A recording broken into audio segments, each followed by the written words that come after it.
The Civil War began April 12, 1861, over issues of states' rights, and especially the right of landowners in the southern states to hold slaves. The southern states seceded, that is, left the United States, the Union, and formed their own country on February 6, 1861. Their new country was known as the Confederate States of America. Why was there a war?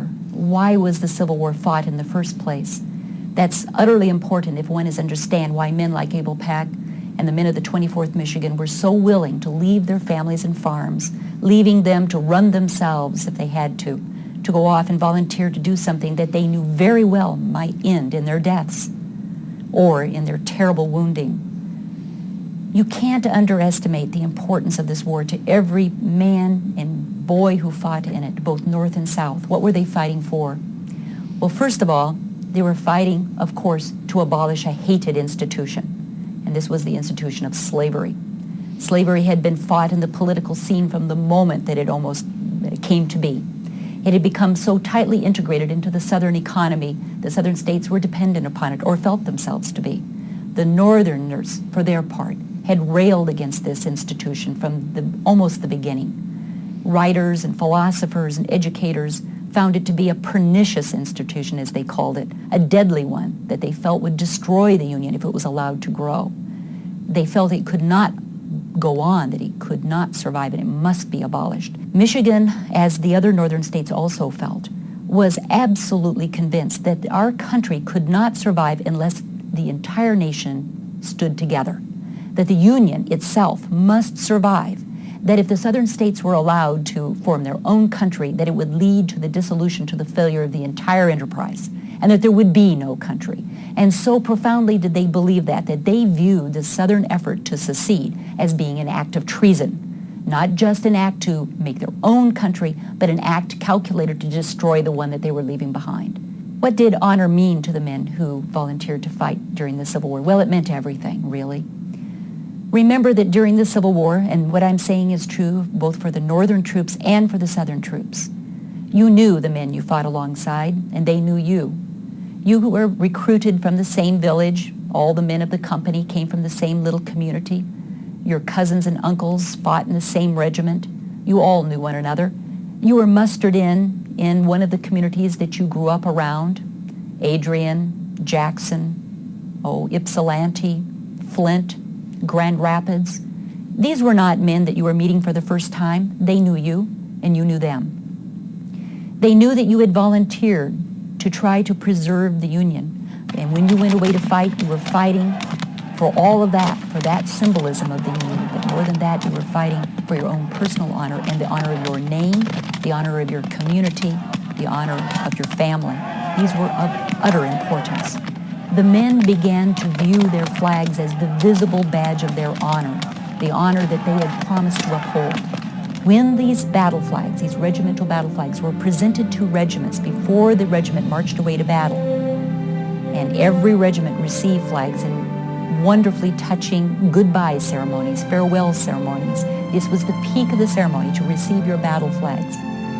Certain promises were made. Essentially, the men promised that the flags would always be defended because they would be defending their honor.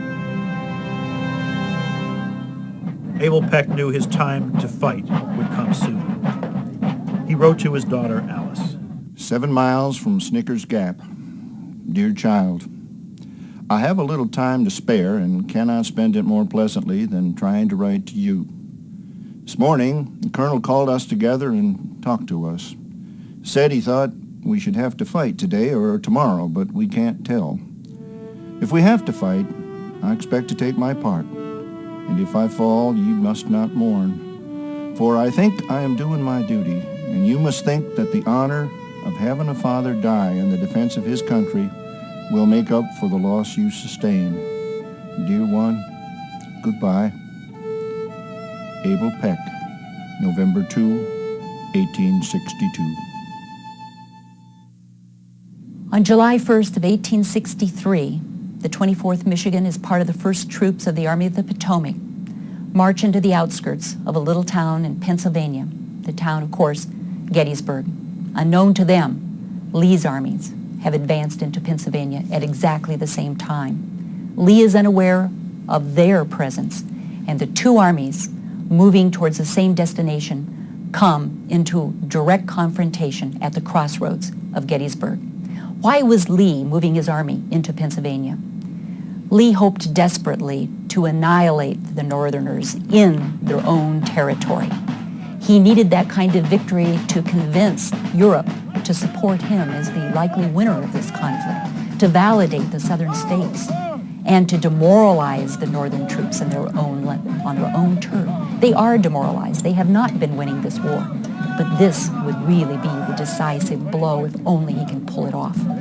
However, he was not ready to confront the Army of the Potomac in the place where he found them. Poor organization, poor scouting, really on both sides, led to this completely unexpected clash between these two armies. They were almost even. The Southerners boasted about 75,000 troops, the Northern Army about 90. They both had just as dedicated soldiers. They both had all the equipment, but the Northern Army had a little bit of the edge because they reached Gettysburg in advance and were able to place themselves into position. Among the first men of the regiment to fall as they walked into the outskirts of Gettysburg was Abel Pack. Carrying the flag of the 24th Michigan before him, he never knew what hit him, neither did the regiment. They had no idea that they were about to be engaged with such force. Rifles shot out of McPherson's woods on either side of the 24th Michigan, and the men began to fall, Abel among the first. Before the flag could fall that he was carrying could touch the ground, another flag bearer leaped forward and snatched it and preserved it from being captured or annihilated or shot down. But he too fell forward, mortally wounded.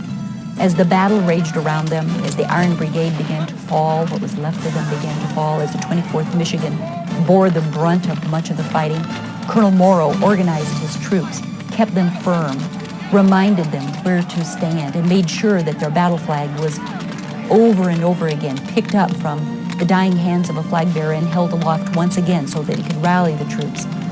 They moved forward. Their job became clear. It was to hold the ground so that the rest of the Army of the Potomac could advance, so that they could not lose the ground that they had already gained, and that the Army could move into place before they were swept over by the Southern troops. And they did this.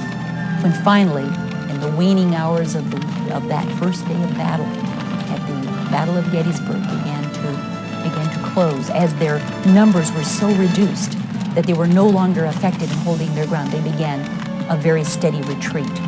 By this time, Colonel Morrow himself had been wounded. When one of his flag bearers went down, he reached forward and picked up the flag himself. Now, considering the carnage under and around this flag, it was almost the same as signing his own death warrant. He could not be spared. He was needed. So a young private, Private Kelly, took the flags from him and said, "While I am alive, the colonel of the regiment will not carry the colors." And before he had even finished his statement, he was shot through the breast and killed.